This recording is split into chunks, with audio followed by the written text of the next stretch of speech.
pag-uusap nila para mas ma-take advantage yung magiging information sa receiver.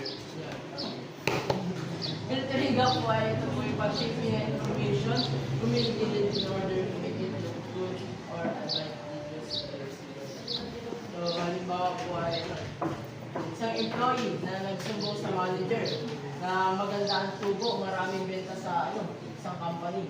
Pero ang totoo po nito ay lugi talaga ang kumpanya, yung nagtatrabahuan niya. Ginagawa daw po ito para maging maganda ang tingin sa kanilang boss at maging advantage. So, Para siyang sugar coating ba?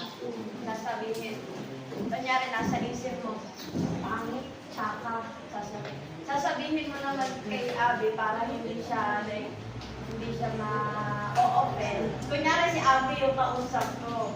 Hindi ko gusto, pangit, tsaka. Ang sasabihin ko sa kanya, okay lang, medyo ganyan.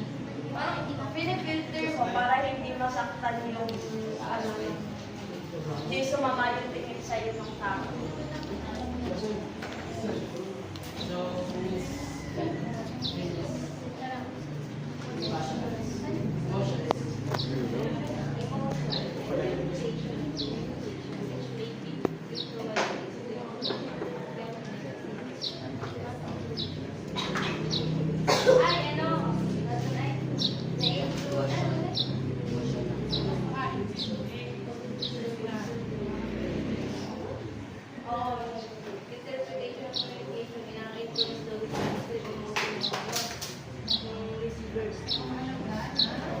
So, emotion daw po, ito daw po yung maaaring ka-interpret kapag tayo, kapag tayo galit, tapos tayo may kausap. Gagawa siya sa ilang 21st ay nag-report po. May isang boss na nagsabi naman, Gagawin siya sa galit na galit ito, ilis ito sa isang employee dahil, yun nga, nagsinungaling sa kanya. Tapos may isang employee na nagsabi sa kanya na may good news sa isang company. Pero si manager naman ay galit na galit. So maring hindi niya ito pansinin at maging masama ang kalabasan nito sa receiver. Yung employee parang magkakampi siya. Next, bigibasa po. Mysteries. Information overload. Another barrier with communication. Since there are too many pieces of information received by an individual, it may have a negative effect on a person's processing capacity. Kunyari kayo sasabihin ka sa kaklase mo, mag-share ka tungkol sa nangyari kahapon. Imbis na yung pinaka-importante part lang na yung sasabihin mo, hinaluan mo na ng iba pang information. E di, ang mangyayari, si kausap, hindi na, kumbaga, sa dami mo na sinabi, hindi na niya nag-gets lahat-lahat.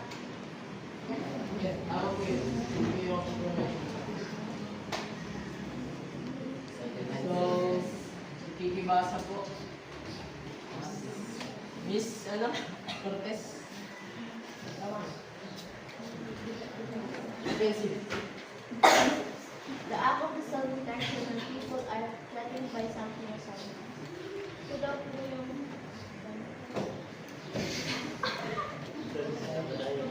Defensive, the act of self-protection. So, ibig sabihin daw po, ito po yung pagkilos daw po para maprotektahan niyo yung sarili sa pagka ng tao o bagay.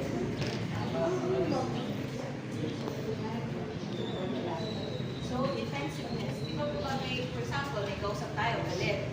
Kumbaga, parang hinahamon ka, gano'n.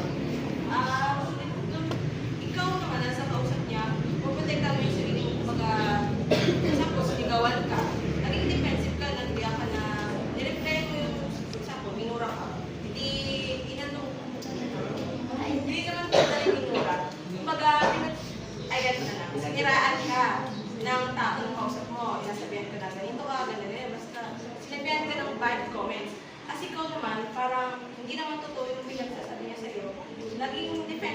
pinatektahan mo yung sarili mo na in-explain ng totoo, sinabi mo ang totoo na hindi siya ganun. Kumbaga, basta po yung doon papasok yung paprotektahan mo yung sarili mo kapag tinatakot ka ng isang tao. Yun po. So yun, language o makikibasa po is the format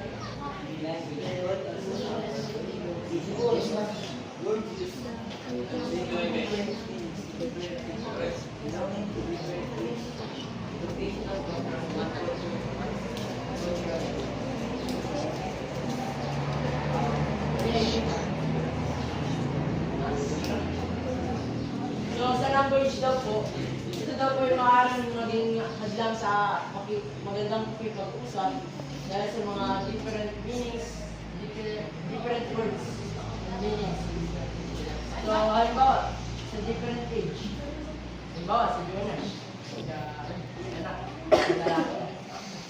Tapos, yung anak niya na mga sa ano, parang nagandahan sa, halimbawa sa kotse. Sabi yung anak, uy, cool, angas. Pero sa pananaw ni Jonas, yung cool na yun, parang hindi siya nakakaaya sa salita. So, hindi po yung... So, Pasok ka din sa language. Kasi yung parang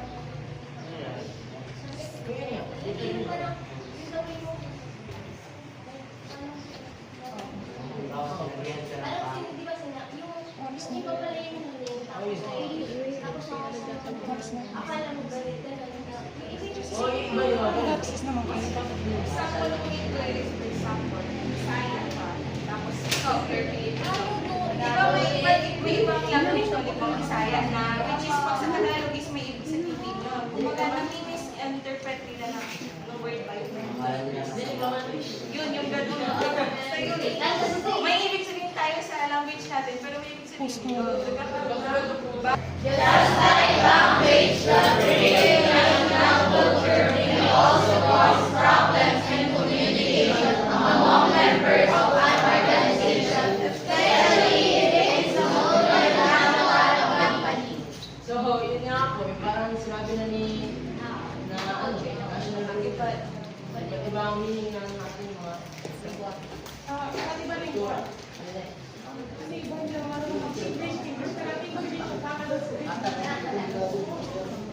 Overcoming communication barriers. Ito daw po ay para ma-avoid yung conflicts resulting in communication problems. Managers try to using feedback.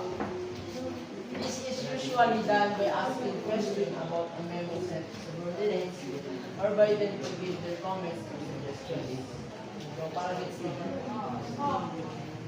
using simple language. Makikibasa po, ano, is Grimaldo.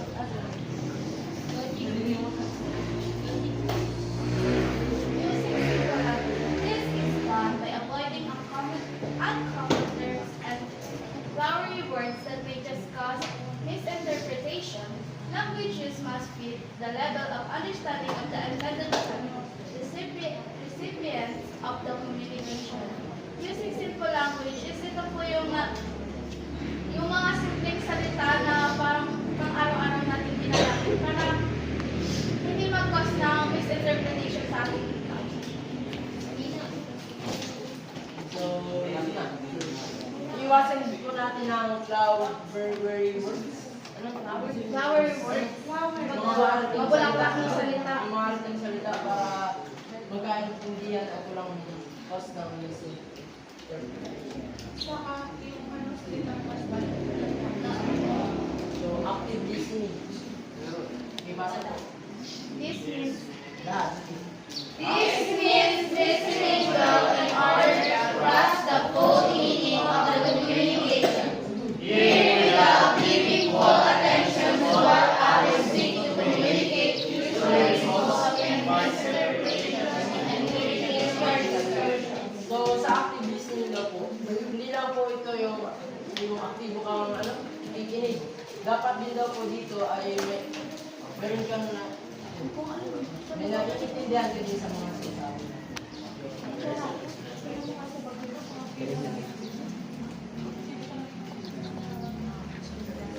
Ipasa po, Mr. Ikaw yun, Mr. Mendoza. Controlling emotions. This is another method of overcoming communication misinterpretation. When the receiver is affected by extreme anger, this interpretation of a message received may not be accurate. On the other hand, when the sender is affected by extreme emotions, he or she may also send or transmit inaccurate information. Therefore, it's important to practice emotional restraint. So, very self-explanatory.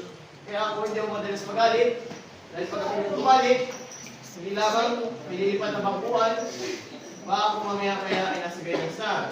So, mahalaga sa isang communication, lalo na sa organization, ang pag-control ng emosyon. Bakit? Kung ikaw ba ay pagalit-galit, at natatakot yung mga nakikinig sa iyo, wala nang makikinig sa iyo. Kung ikaw naman ay nasa harapan, nagaginawa, nagagiluwa, parang buwang, wala rin mano sa iyo dahil apektado ka ng iyong mga emosyon. And pag malungkot ka, may sila makikinig sa iyo, maawa lang yung mamay sa iyo. That's why it's important to control your emotions pagdating sa communication. So, observing body language is a technique. This also influences how communication is interpreted. Non-verbal cues must always be watched because, as the saying goes, action speaks louder than words. Kunyari yung pausap mo. Ano naman siya, mahinahon naman yung boses niya, pero yung mukha niya, mukha siyang galit. Hindi.